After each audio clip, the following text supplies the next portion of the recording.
Two mothers at the center of a 13 Investigates report about childhood cancer are in Washington, D.C. tonight, speaking out about sick children in Johnson County and toxic chemicals. They are guests of the Environmental Defense Fund. And that group is now raising questions about a new EPA nominee. They're calling him and his record on chemical exposure, quote, frightening. Tonight, 13 Investigates reporter Sandra Chapman is here now to take us to the heart of what they're fighting about.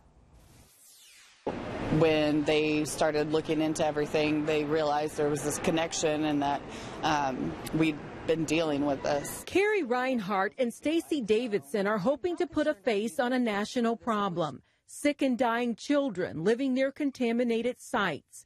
They first brought their concerns about high childhood cancer rates to 13 Investigates 2 years ago and say the numbers are still alarming. The numbers are staggering.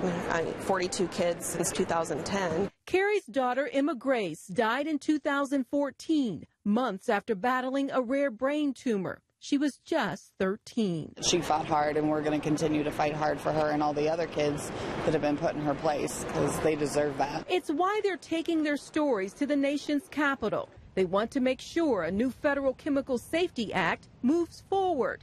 The law passed last year with bipartisan support and promises to identify dangerous chemicals and their potential health hazards. We are urging the Senate to choose our children over Michael Dorson.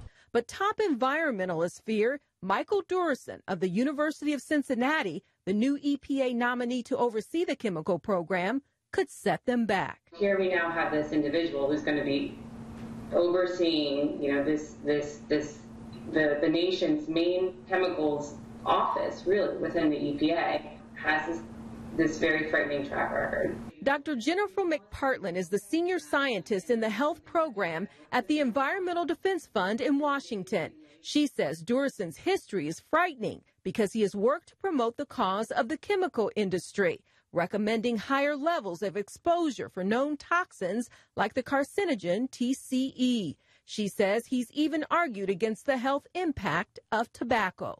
It's very troubling. McPartland says this is the best chance to correct the mistakes of the past when it comes to regulating chemicals and products we use every day and to build confidence in the system. She says having the Indiana moms on their team brings the issue into perspective. This is something that truly affects real people every day in their homes, in their places of work. Now, Michael Dorson has yet to respond publicly. His supporters say he deserves full consideration. We are expecting to hear from him tomorrow as his confirmation hearings get underway. Now, the mothers will be there and say this is the first step. They also plan to push for an appointee to oversee Trevor's Law of Health and Human Services. As you recall, Trevor's Law outlines specific procedures to investigate possible cancer clusters. Back